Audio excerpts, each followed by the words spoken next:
Hello दोस्तों। Complete notes trust और self में मैं शुभम कुमार आपका स्वागत करता हूं। आज हम करने वाले हैं एसएससी जीडी के जो 2021 का जो हमारे एग्ज़ाम हुए हैं उनमें से आज हम जो कि उसकी पूरी जीके आई है वहां से एक पूरा पूरा हमने सेट लिया है। उस सेट के माध्यम से आज हम पूरे क्विज करने वाले हैं। तो सबसे पहले मैं बता दूं, ये जो आज आप करने वाले हैं जो कि हमारा जीडी से रिलेटेड जीएस का आज का हमारा पोर्शन है, तो वो लिया गया है। हमारा एग्ज़ाम जो डेट थी हमारी 16 नवंबर 2021 को ये एग्ज़ाम हो चुका था, कंडक्ट हो चुका था और ये थर्ड शिफ्ट का एग्ज़ाम है। अगर किसी भाई ने किसी स्टूडेंट ने ये एग्ज़ाम दिया हो तो अवश्य इन क्वेश्चनों को देख सकता है।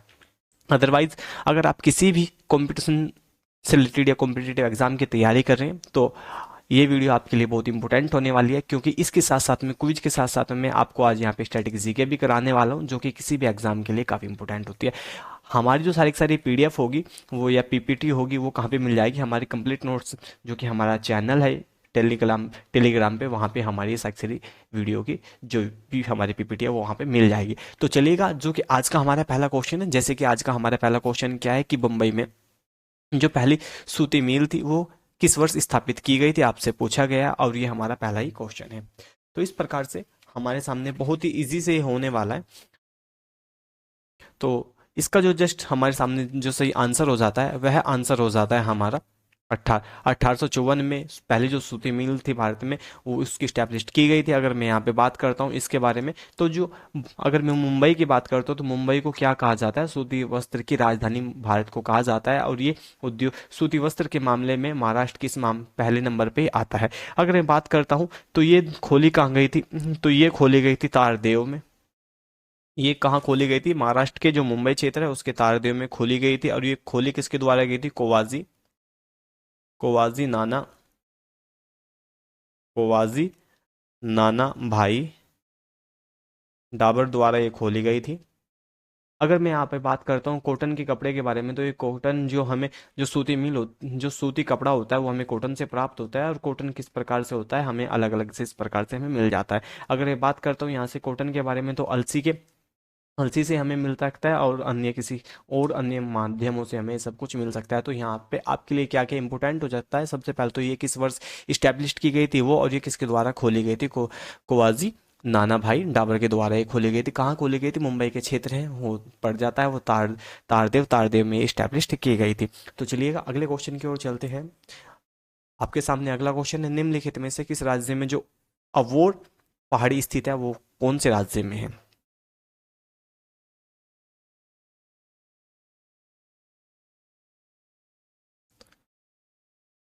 अगर मैं इसका जो सही आंसर हो जाता है वो हो जाता है अरुणाचल प्रदेश। और दार्जिलिंग की जो पहाड़ियाँ हैं, दार्जिलिंग की पहाड़ियाँ किस में पड़ जाती है? हमारे पश्चिम बंगाल में पड़ जाती है। चलिएगा इसके बारे में थोड़ा सा और जान लेते हैं। जो ओवर की पहाड़ियाँ अवस्थित है, अबोर की जो पहाड़ियाँ अरुणाचल प्रदेश राज्य में स्थित है और यहाँ पे जो जनजाति निवास करती है, अबोर ही जनजाति यहाँ पे निवास करती है, उनका ये प्रमुख क्षेत्र होता है। अगर मैं बात करता हूँ यहाँ पे खनिज, ये जो पहाड़ियाँ है खनिज तेल के मामले में काफ़ी महत्वपूर्ण हो जाते हैं। और इसी के पास में एक डिब्रूगढ़ जो कि शहर पड़ता है असम में, वहाँ पे भी क्या है? वहाँ पे भी पहला जो तेल का कुआं खोदा गया था भारत का वो यहीं पे खोदा गया था। आइएगा चलते हैं इस मैप के माध्यम से देख लेते हैं कि जो हमने अब और पहाड़ी पड़ी है ये कहाँ पे पड़ी है। अगर मैं बात करता हूँ यहाँ दार्जिलिंग पहाड़ी के बारे में, तो दार्जिलिंग हमारा कहाँ पे पड़ जाता है? ये पड़ जाता है वेस्ट बंगाल के अंतर्गत हमारा ये पड़ जाता है। अगर मैं फिर बात करता हूँ यहीं पे अरुणाचल प्रदेश में डापला पड़ जाता है, मिरी पड़ जाता है और ये अवोर पड़ जाता है। आप देख सकते हैं कि हमारे हिमालय जो जो पूर्वांचल क्षेत्र का या पूर्वी उत्तर भारत का जो क्षेत्र होता है अरुणाचल प्रदेश, उसका जो हिमालय वाला ये पार्ट है उसी के क्षेत्र के अंतर्गत मिसमी अवोर मिसमी और मिकारी की जो हमारी असम में पड़ती है। और यहाँ पे गोरो खासी जयंतिया मेघालय के अंतर्गत पड़ती है, जहाँ पे सबसे ज़्यादा वर्षा होती है। अगर मैं बात करता हूँ अरुणाचल प्रदेश की, तो अरुणाचल प्रदेश में पटकोई बुम, ये भी हमारा अरुणाचल प्रदेश के अंतर्गत आता है। नागा जो हिल्स होती है नागालैंड के अंतर्गत आती है। पूर्वी मणिपुर, ये मणिपुर के अंतर्गत पहाड़ियाँ आती हैं। और इस प्रकार से और बहुत सारी जो पहाड़ियाँ यहाँ पे हमारी पड़ जाती है। आपसे सबसे ज़्यादा जो पूछी जाती है, आपसे सबसे ज़्यादा पूछी जाती है कि गोरो खासी का जो चैन है या इनका कर्म है उसको लगाइए। तो सबसे पहले में गोरो आएगी, फिर खासी आएगी, फिर जयंती आएगी। जो कि जयंतिया कहाँ पे पड़ते देखो, इसने दो बार जयंतिया लिखा है, एक ऊपर से लिखा है और एक नीचे से लिखा है। तो आपको ये कर्म भी याद रखना है। और ये अगर ये आपसे फिर से पीछे मिकिरी की जो पहाड़ियाँ हैं वो किसके अंतर्गत आती है? तो मिकिरी की पहाड़ी असम के अंतर्गत आती है। तो इस प्रकार से आप इसका पूरे का एक बार स्क्रीनशॉट ले सकते हैं। और राजमहल की पहाड़ियाँ, तो राजमहल की पहाड़ियाँ झारखंड क्षेत्र में पड़ जाती है, जो कि हमारा पश्चिम बंगाल से काफ़ी लगता जुलता है और बिहार के साथ में ये बॉर्डर भी शेयर करता है। जो राजमहल की पहाड़ी है इसको आप काफ़ी बार सुनते हैं। तो इस प्रकार से आप यहाँ से इस पूरे का स्क्रीनशॉट लेकर के बहुत सारी पहाड़ियों के नाम याद कर सकते हैं। आइएगा चलते हैं अगले क्वेश्चन की ओर। आपसे पूछा गया है, गणेश चतुर्थी का जो धार्मिक त्योहार होता है निम्नलिखित में से कब मनाया जाता है या किस राज्य में मनाया जाता है, आपसे पूछा गया है।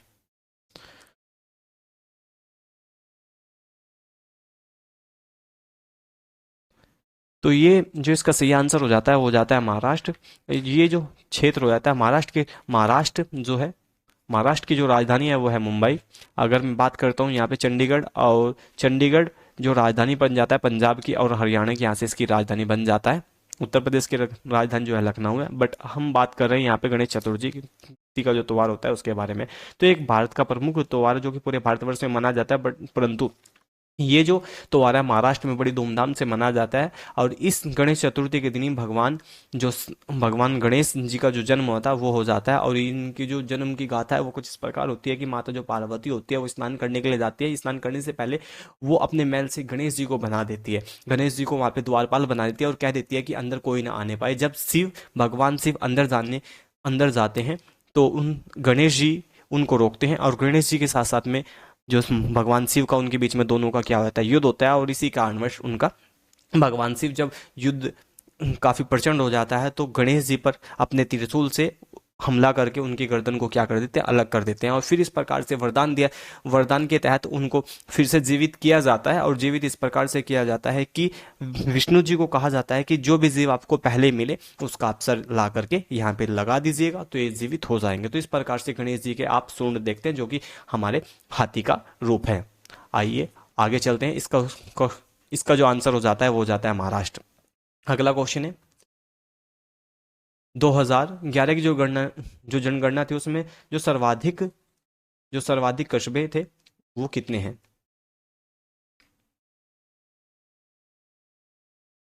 तो जो इसका सही आंसर हो जाता है वो हो जाता है 4041 में कस्बे थे। ये सीधे सीधे फैक्ट होते हैं जो कि आपको हर बार जब भी किसी एग्जाम हो तो आपको 2011 की जो जनगणना है उसके अकॉर्डिंग वो पूरी पूरी एक बार डिटेल में देख लेनी चाहिए, और ये 10 साल के लिए फिक्स हो जाती है। तो इस बार हमारे जो नए बनने वाले हैं उसमें ये नंबर जरूर चेंज आएगा। बट यहाँ से 2011 के अकॉर्डिंग पूछ रखा, तो ये इसका आंसर कितना हो जाने वाला है, 4041 का आंसर हो जाता है। अगला जो क्वेश्चन है हमारा वो है, तलाजा की जो गुफा है निम्नलिखित में से किस राज्य में अवस्थित है, आपसे ये पूछा गया है। जो तलाजा गुफाएं हैं वो किस राज्य में स्थित है, आपसे पूछा जा रहा है।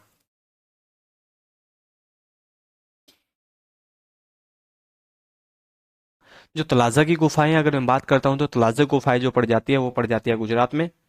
अगर मैं बात करता हूँ गुजरात की, तो गुजरात की राजधानी क्या है, गांधीनगर गुजरात की राजधानी है। अगर यहाँ पे मैं कुछ और गुफाओं की बात करता हूँ यानी कि और केव की बात करता हूँ तो यहाँ पे, और अगर मैं सबसे पहले मैं इसकी बात करता हूँ तलाजा जो गुफा है किससे संबंधित है, ये है हमारे बौद्ध जो धर्म है, बौद्ध धर्म से संबंधित है ये गुफाएं। अगर मैं बात करता हूँ यहाँ पे कदारिया डूंगर की जो पहाड़ियां हैं ये भी किससे संबंधित है, ये भी हमारा गुजरात से संबंधित है।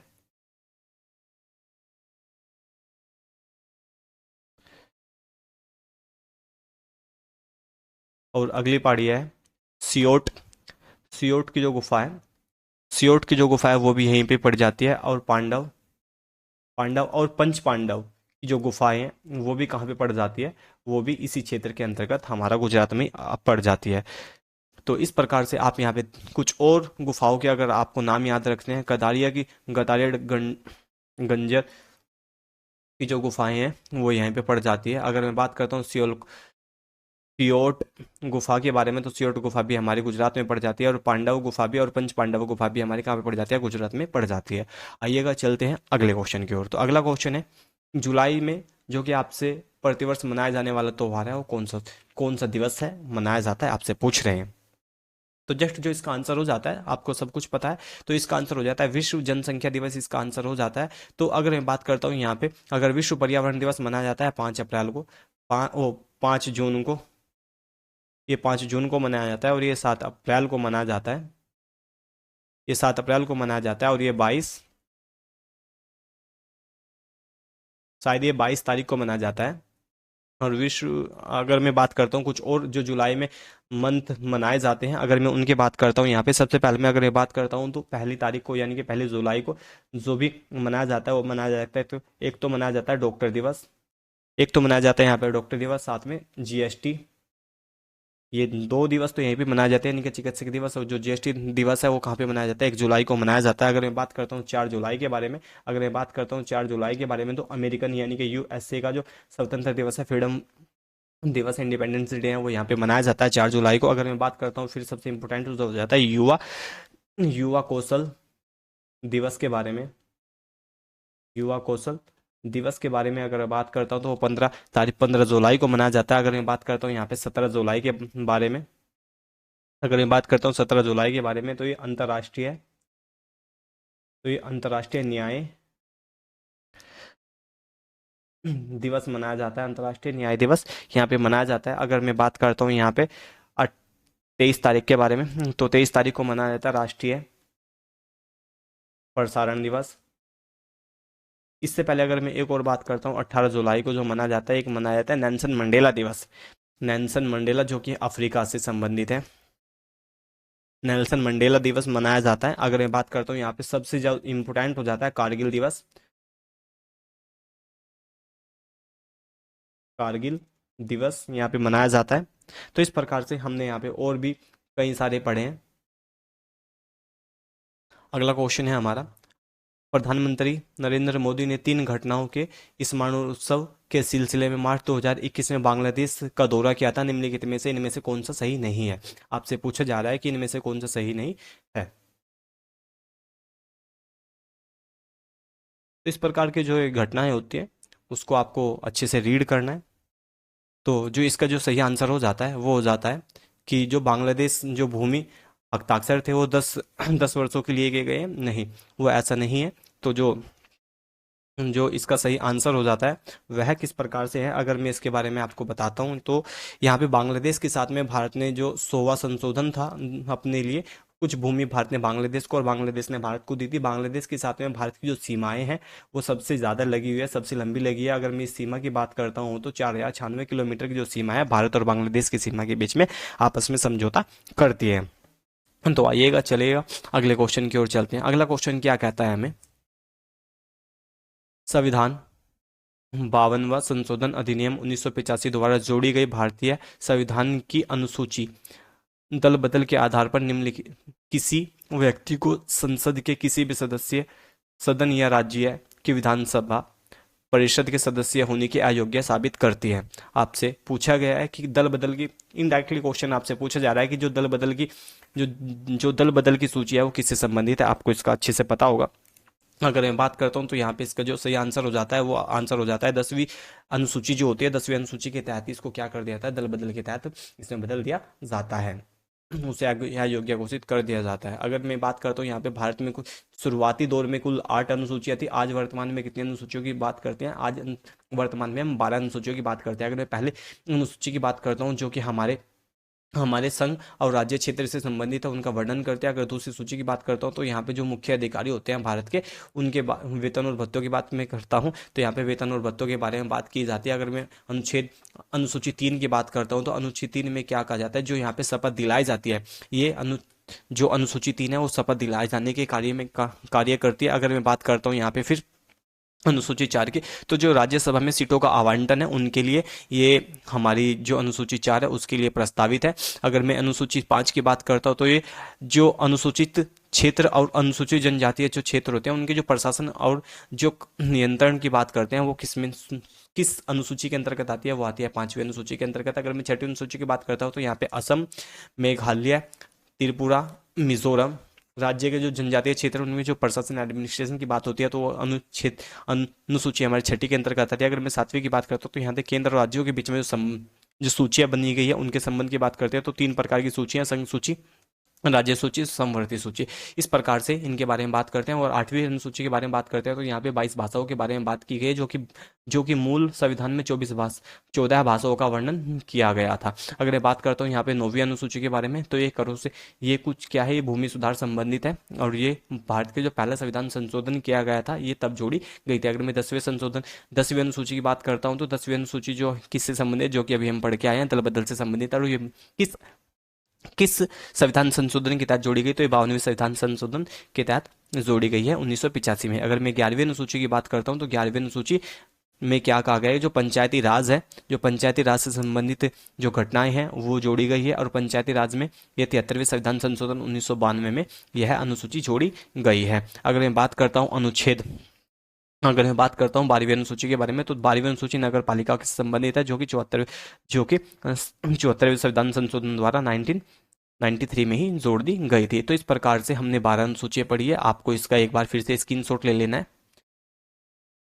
या फिर मैं जल्दी जल्दी से इसको रिवीजन कर देता हूँ। जो पहली अनुसूची है वो राज्य भारत है उसके जो क्षेत्र के बारे में बात करते हैं राज्य, और जो उसके टेरिटोरियल क्षेत्र है उसके बारे में बात करते हैं। जो दूसरी अनुसूची है उसके वेतन और भत्तों के बारे में बात करते हैं। तीसरी अनुसूची में शपथ के बारे में बात की गई है। अगर चौथी अनुसूची की बात करें तो जो राज्यसभा में सीटों का आवंटन है उसके बारे में बात की गई है। 5वीं अनुसूची के बारे में जो SC और ST कम्युनिटी के जो कि एडमिनिस्ट्रेशन और कंट्रोल की बात करते हैं, तो यहाँ पे बताया गया है। अगर छठी अनुसूची के बारे में बात करते हैं, जो पूर्वोत्तर भारत का क्षेत्र होता है, असम, मेघालय, त्रिपुरा, मिजोरम, इसमें जो जनजातीय क्षेत्र होता है उसके विषय में हम बात की गई। अगर मैं 7वीं अनुसूची की बात करें तो केंद्र और राज्यों के बीच में जो समझौते किए गए उनके बारे में यहाँ पे 3 अनुसूचियों के बारे में की बात की गई। अगर 8वीं अनुसूची के बारे में बात करता हूँ तो यहाँ पे कितना होता है, 22 भाषाओं का वर्णन किया गया। 9वीं अनुसूची से संबंधित से ये भूमि सुधार से संबंधित है, जिसमें कि पहली अनुसूची में पहले संविधान संशोधन में 1951 में जोड़कर इसे संविधान संशोधन कर दिया गया था, इसे जोड़ दी गई थी। अगर मैं बात करता हूँ 10वीं अनुसूची के बारे में, तो 10वीं अनुसूची में क्या कहा, दल बदल के आधार पर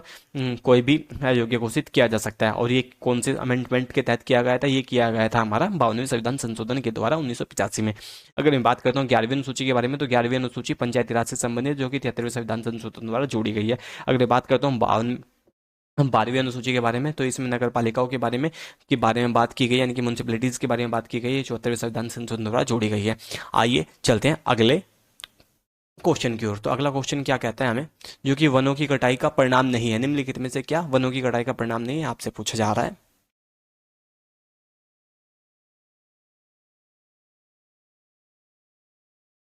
आपको खुद ही इसका आंसर पता चल गया होगा। ये ऑक्सीजन है, ये ऑक्सीजन है, O2।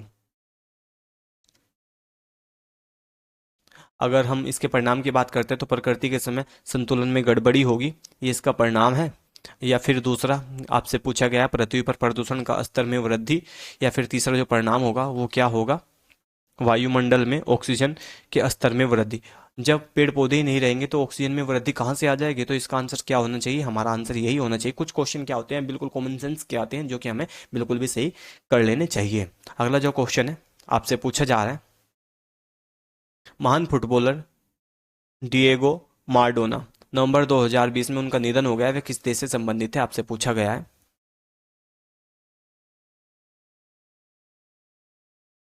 तो जो इसका सही आंसर हो जाता है वह आंसर हो जाता है हमारा अर्जेंटीना। और अर्जेंटीना की आइनस ब्यूरस राजधानी है।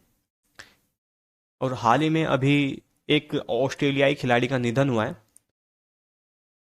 उनका नाम है सैन वॉर्न, और इनकी आयु थी 52 वर्ष।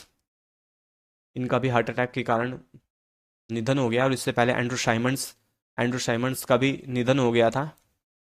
तो इस प्रकार से 2 और खिलाड़ी हमने विश्व जगत से अलविदा कह दी है, सैन वॉर्न और एंड्रू साइमंड्स। अगला क्वेश्चन, निम्नलिखित में से बैडमिंटन से संबंधित भारतीय बैडमिंटन खिलाड़ी है, आपसे पूछा गया है कि बैडमिंटन खिलाड़ी कौन है।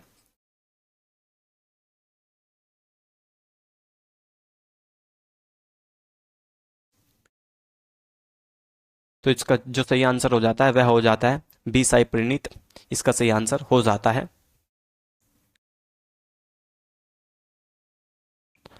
बी साई पंडित इसका सही आंसर हो जाता है। अगला क्वेश्चन क्या, इसी के साथ साथ मैं थोड़ी सी और डिटेल में जानकारी देता हूँ। भारत में जो इस साल 2022 में राष्ट्रपति ने 128 पद्म पुरस्कार प्रदान करने की मंजूरी दी गई, जिसमें कि 2 शादीशुदा जोड़े को दिए गए हैं, यानी कि जोड़ी में दिए गए हैं। और अगर मैं बात करता हूँ यहाँ पे, तो 4 जो पद्म विभूषण दिए गए हैं और 17 पद्म भूषण दिए गए हैं और 107 पद्म श्री पुरस्कार दिए गए हैं। तो टोटल मिला के जो इस बार पदकों की जो संख्या दी गई है, पदकों की संख्या 128 रखी गई है, जो कि अलग अलग क्षेत्रों में आते हैं। अगर वहीं पे महिलाओं की संख्या की बात करता हूँ तो 34 महिलाएं ऐसी हैं जो कि इस बार ये पुरस्कार पाएगी। अगर मैं बात करता हूँ जो भी भारत को छोड़कर दूसरे देश से संबंधित है उनके बारे में, तो इस प्रकार से इनकी जो जो इस प्रकार से व्यक्ति हो जाते हैं 13 हो जाते हैं। और यहाँ पे जो जो मरणोपरांत जो व्यक्ति हैं उनको कितने हैं, वे 10 व्यक्ति हैं, जो कि यानी कि मरने के प्राप्त इन पुरस्कारों को भारत में इस बार प्रदान करेंगे। तो सबसे पहले जो जो इसमें सबसे ज़्यादा इंपॉर्टेंट हो जाते हैं, मैं आपको एक बार उनकी ओर लेके चलता हूँ, जो कि 4 व्यक्ति हैं जिन्हें पद्म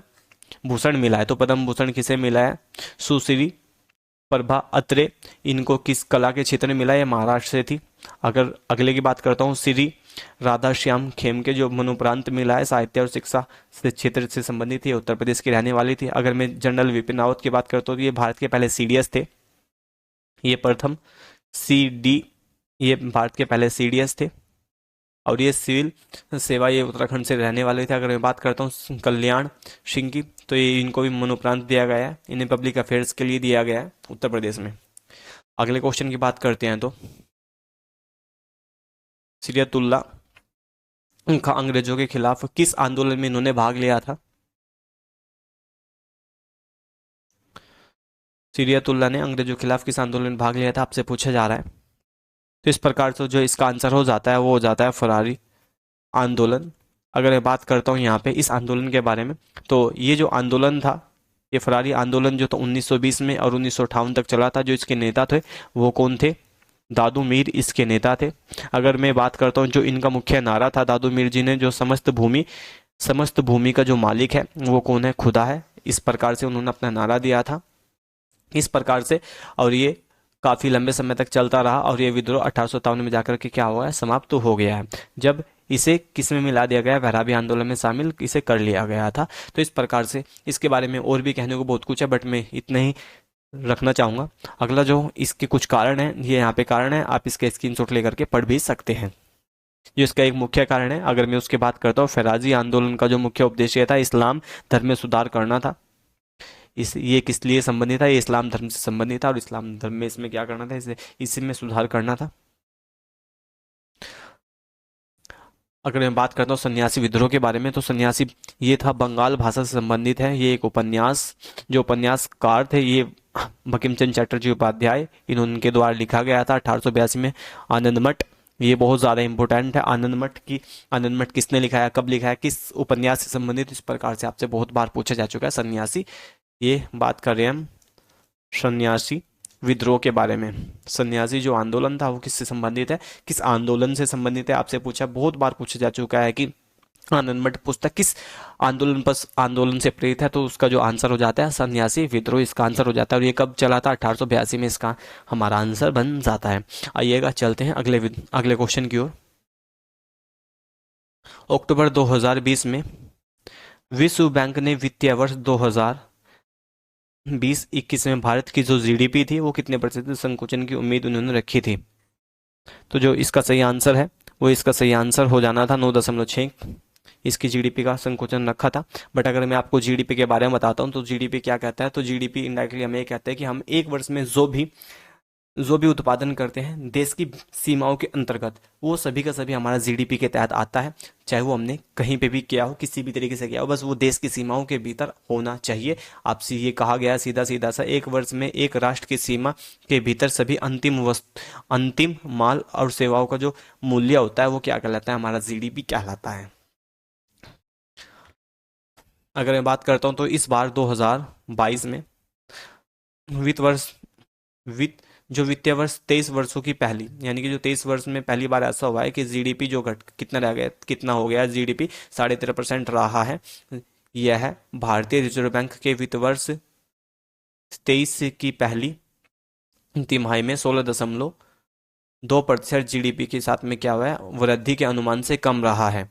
और भारत की अर्थव्यवस्था जो कि कब से कब तक तिमाही होती है, वो अप्रैल, जून अप्रैल मई जून तक की एक तिमाही होती है जो कि एक साल में सबसे ज़्यादा तेजी से वृद्धि करती हुई अब तक की भारतीय अर्थव्यवस्था में दर्ज की गई है। अगर मैं अगले क्वेश्चन की बात करता हूँ तो अगला क्वेश्चन किस प्रकार है हमारा, आपसे पूछा गया निम्नलिखित में से कौन इब्राहिम लोदी को पराजित करने वाला पहला मुगल बादशाह बना।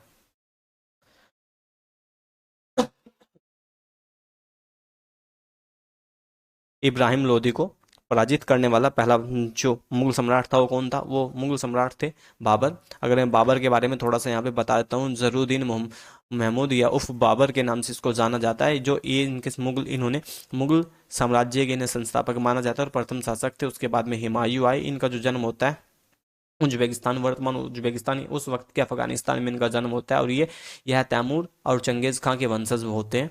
अगर मैं बात करता हूं तो इन्होंने मुयान नामक जो पद शैली थी उसके जन्मदाता इनका कहा जाता है। अगर मैं बात करता हूं इन्होंने 1504 में काबुल और 1507 में कंधार जीत लिया था और साथ में किसकी उपाधि ली थी, इन्होंने पाद शाह की इन्होंने उपाधि ग्रहण की थी। और 1519 से लेकर के 1526 तक इन्होंने भारत में 5 बार अटैक किया है, जिसमें अगर प्रथम बार तोप का प्रयोग की बात करते हैं, प्रथम बार अगर मैं तोप के बारे में बात करता हूँ तो सबसे पहले मैंने तोप की थी भेरा का जो युद्ध हुआ था भारत में, जो कि पंजाब के क्षेत्र के अंतर्गत आता है, तो वहीं पे इन्होंने पहली बार तोप का प्रयोग किया था। अगर कहीं पे ऑप्शंस में भेरा ना हो और वहाँ पे पानीपत हो तो इसका सही आंसर क्या बन जाता है, पानीपत इसका आंसर बन जाता है, या इनमें से कोई भी ना हो तो पानीपत इसका आंसर फिर भी होना चाहिए। तो इस प्रकार से 1526 में बाबर ने इब्राहिम लोदी को हराया पहले तो, और फिर बाबर ने खानवा के युद्ध लड़ा 1527 में, फिर चंदेरी का युद्ध लड़ा, फिर 1529 में ही घाघर का युद्ध जीता और अपने राज्य को पूर्ण रूप से सुरक्षित कर लिया, परंतु वह ज़्यादा समय तक जीवित नहीं रह सके और 1530 में मृत्यु प्राप्त हो गई। फिर उसके बाद में भारत में हुमायूं नामक एक व्यक्ति था जो कि हुमायूं के 4 लड़के थे। 4 लड़कों में से जो सबसे बड़ा लड़का था हुमायूं, वह दिल्ली का शासक बना और इन्होंने राज किया। आगे बात करते हैं। नवंबर 2020 में ट्विटर ने विश्व स्तरीय नामक एक ऐसी ट्वीट्स की शुरुआत की जो कि 24 घंटे में गायब हो जाता है। जिस प्रकार हम व्हाट्सएप पे स्टेटस लगाते हैं और वो 24 घंटे में गायब हो जाती है, इस प्रकार से ट्विटर ने भी क्या किया है, कुछ यहाँ पे अपनी फैसिलिटीज़ बढ़ाई हैं जिसको हम अलग अलग नाम से जानते हैं। तो वो कौन सा है जो 24 घंटे में ट्वीट गायब हो जाएगा, तो इसको बोलते हैं फ्लिट। तो उसको किस नाम से आना जाता है, उसको नाम से आना जाता है फ्लिट, नाम से उसको जाना जाता है। अगला है पीने के लिए शुद्ध और उपयुक्त जल को के रूप में जाना जाता है।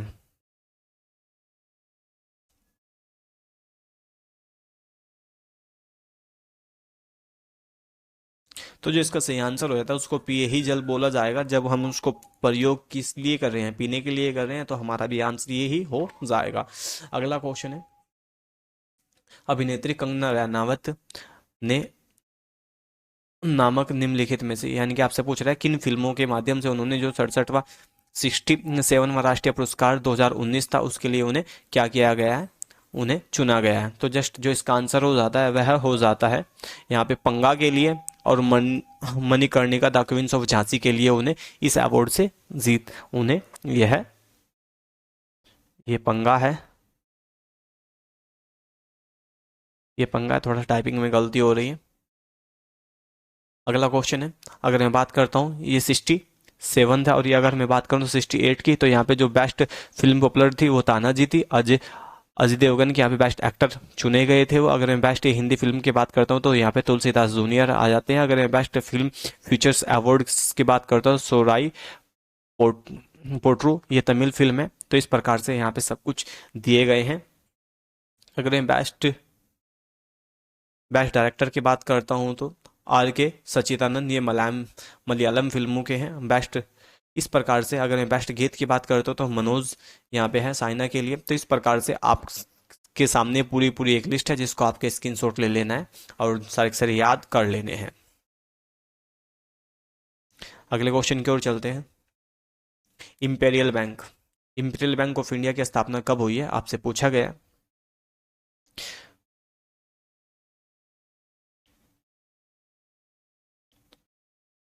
इंपीरियल बैंक, यही बैंक आगे चल करके एसबीआई में कन्वर्ट हो गया था। तो इसके जो स्थापना 1921 में इसका आंसर बन जाता है। तो इंपीरियल बैंक भारतीय उपमहाद्वीप का सबसे बड़ा बैंक है जिसका 19 1955 में नाम बदलकर भारतीय स्टेट बैंक बना दिया गया था। अगर मैं बात करता हूँ तो स्टेट बैंक ऑफ इंडिया की, तो या इंपीरियल बैंक ऑफ इंडिया की, तो इंपीरियल बैंक इंडिया में कौन कौन से बैंक थे? Bank of Hindustan, bank of Bengal और bank of Mumbai of Madras. इस प्रकार के 3 बैंकों थे और 3 बैंकों को कम विलय किस में कर दिया गया था? इंपीरियल बैंक में कर दिया गया था। जब भारतीय स्टेट बैंक का विलय किया गया, या फिर इंपीरियल बैंक को क्या कर दिया गया था, एसबीआई में कन्वर्ट कर दिया गया था, उसका राष्ट्रीयकरण किया गया था, उसे किस समिति द्वारा? गोरेवाला समिति के द्वारा। उसे गोरेवाला समिति के द्वारा क्या कर दिया गया था? उसका नाम चेंज करके स्टेट बैंक ऑफ इंडिया कर दिया गया था। और वो कब कर दिया गया था? 1 जुलाई 1955 को कर दिया गया था। अगला, निम्नलिखित में से कौन सा बैंक फॉर्च्यून ग्लोबल 500 सूची 2021 में शामिल रहा है? आपसे पूछा गया है, काफी करंट का क्वेश्चन था उस वक्त का ये। तो जो इसका सही आंसर हो जाता है वह भी आंसर हमारा क्या हो जाता है? स्टेट बैंक ऑफ इंडिया इसका आंसर हमारा बन जाता है। अगले क्वेश्चन की ओर चलते हैं। मीर जफर को किस वर्ष पुनः बंगाल के नवाब के रूप में प्रतिष्ठित किया गया?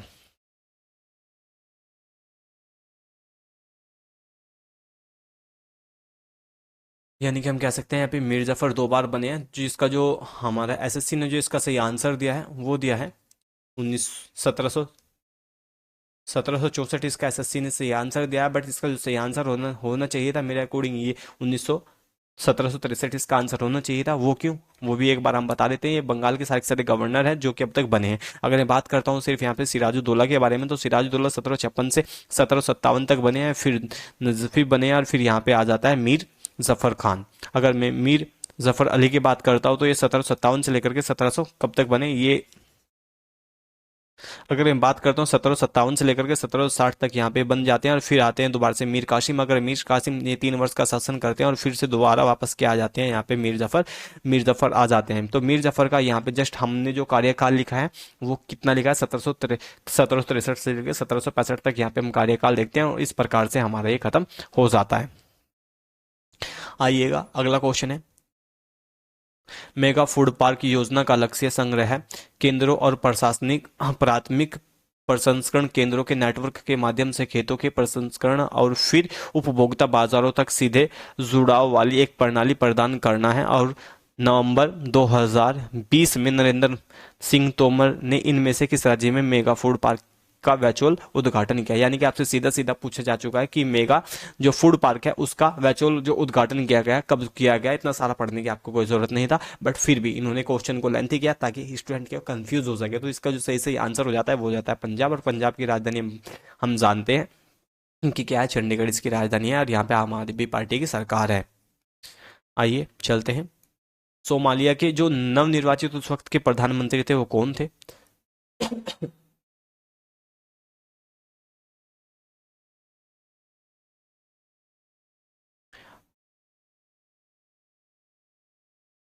तो जो इसका सही आंसर हो जाता है वह हो जाता है मोहम्मद हुसैन रोबल इसका आंसर सही हो जाता है। अब मैं आपसे पूछ रहा हूँ कि जो नवनिर्वाचित प्रधानमंत्री अभी हाल ही में हुए हैं ऋषि सुनक, वो किस देश से संबंधित है? ये आपसे पूछा गया है कि मैं आपसे पूछ रहा हूँ, आपको कमेंट करके बताना है कि जो ऋषि सुनक अभी प्रधानमंत्री बने हैं वो किस देश के प्रधानमंत्री बने हैं, जो कि भारतीय मूल के हैं, और इनका जो जन्म होता है वो होता है पंजाब। इनका जो जन्म होता है वो जाता है पंजाब में। तो आपको बताना है ऋषि सुनक किस देश के प्रधानमंत्री हैं। अगला क्वेश्चन है, निम्नलिखित में से कौन सा असत्य है?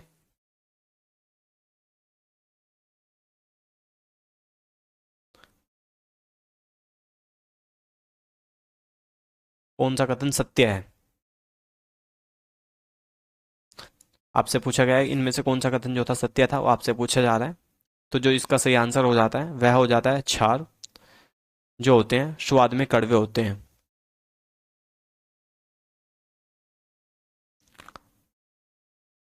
अगला क्वेश्चन, आज का लास्ट क्वेश्चन आपसे पूछा जा रहा है। केंद्रीय प्रशासन नियंत्रण बोर्ड सीपी का जो गठन किया गया वो किसके तहत किया गया था?